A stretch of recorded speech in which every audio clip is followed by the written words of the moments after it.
How are you, Rose? Ito, andito kami. Kasama ko yung aking Where? Take care the hand. I will see you. friends. Hi! Ayan, kapitbahay ko. At itong aking magandang I'm very good, but no, you know I'm operation. Yung mga kabayan ko sa likod guys. Lahat kami sa Pilipinas.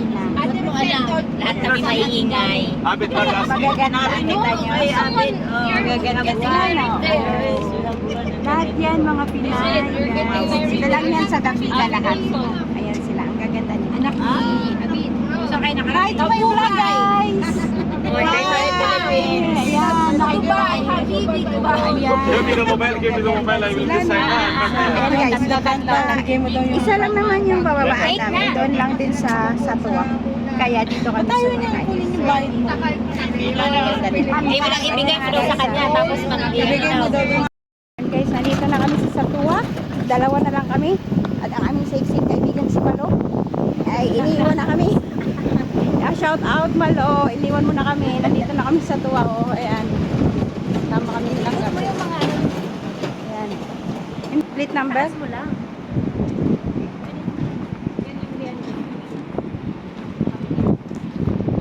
Ah, diba? Yung sexy na kasama. Sexy. Ano to dito? Pinoy market?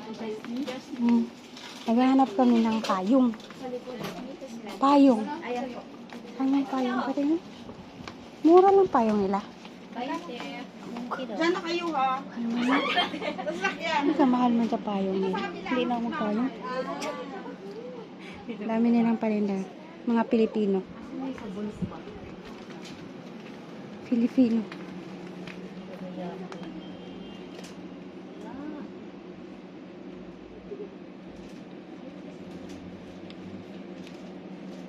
Ito siya guys. 30.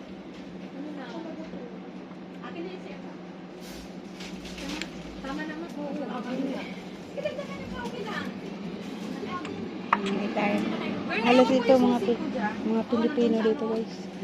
Tindera Pilipina. O, diba? Mura lang. Nakita mo yung sabon mo? O, cream silk nila o. 7 lang lang ba?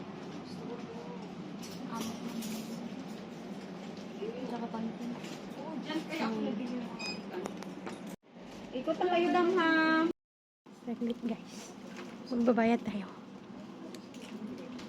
Magbabayad tayo. Bayad tayo. May tayo na to.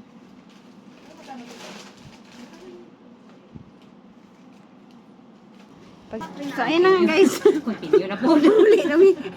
Nami pagpatugtog. O sabi bira. Kasi salamat lang ka. Si Baby Vlog, mapanood mo to. Ayan, sa YouTube ayan. Hello vlog. Pauwi na kami. Sasakay ako ng bus. At kaya naman ako doon sa Satuwa nga. Doon kahit mainit. Nilalakad ko kasi naputol yung aking kwintas. Ngayon kailangan kong siyang ipadugtong. Kapag sa Pilipinas ko siya ipadugtong, mahal. So mas okay dito kasi mas mura ang magpadugtong dito kapag naputol. Naputol kasi yung kwintas ko. Ngayon, nung nakahanap naman ako, hindi ko siya makukuha agad. After 4 days pa daw. Yung mga friend ko, katulad ni Christy, shout out lang ka Christy, Langga Judith. Sila kasi yung pumupunta dyan sa way. Hindi ko rin maituro sa kanila kung saan banda. So, ang gawin ko na lang, sila yung paanuhin ko. Tapos, pababalikan na lang nila kasi lagi silang pumupunta dyan sa, sa Satuwa guys. Ako kasi hindi. So, makikisuyo ako sa kanila next time. Okay sana yun. Nung ako, iiwan ko lang sana yung kwintas ko. And then, balikan. Hindi naman kami makapunta next week kasi may running nga kami na sasalihan dito sa Dubai, running ha. Hindi, lang siya, yung dito ng Dubai. So, hindi sila makapunta doon, hindi rin ako makapunta doon. So, baka next week ko na lang ipapadugtong yung kwintas ko kasi sayang at hindi siya madugtong. Ngayon, kahit sa Pilipinas ko siya ipapadugtong, mas mahal. So, dito na lang. So, yun nga. Kaya, hindi ko na So, yun lang. Ang dami ng kwento ni Riz Vino sa mga nangyayari sa lakad niya ngayon. Shout out dyan sa aking mga langga, sa aking family sa Pilipinas. Mula mula Visayas, Mindanao, Manila. Ayan. Maraming salamat guys. Maraming salamat lang ga. Ayan na nga guys. Pauwi na ako. Iniwan na ako ng mga kasama ko. Kasi sila may iba-iba silang lakad. Tapos ako, uwi na ako. Kasi napagod na ako. Kakalakad dun sa Satwa. Sa Satwa yung pinuntahan, mainit. Nakakapagod. Okay kung nasa mall ka, hindi mainit. Kahit lakad ka ng lakad, pasyal ka ng pasyal sa mall. Doon sa Satwa guys, may papasok ka ng mga tindahan, pero hindi katulad sa mall na malalaki. So, at mag-isa na lang ako dahil may kanya-kanyang lakad sila. So, pauwi na ako ngayon ng bahay. Nandito na naman ako sa Dubai Mall. At dito kasi yung sakayan ng bus papuntang Dubai lang. Doon sa amin. Sa tinitirhan ko. So, doon ako pupunta. Kaya, nandito ngayon ako sa bus station. Maghihintay ng bus. So, alas 2 pa siya guys. Ang oras is 1:45. So, 15 minutes pa yung hihintayin ko para dumating yung bus. So, ayun na nga guys.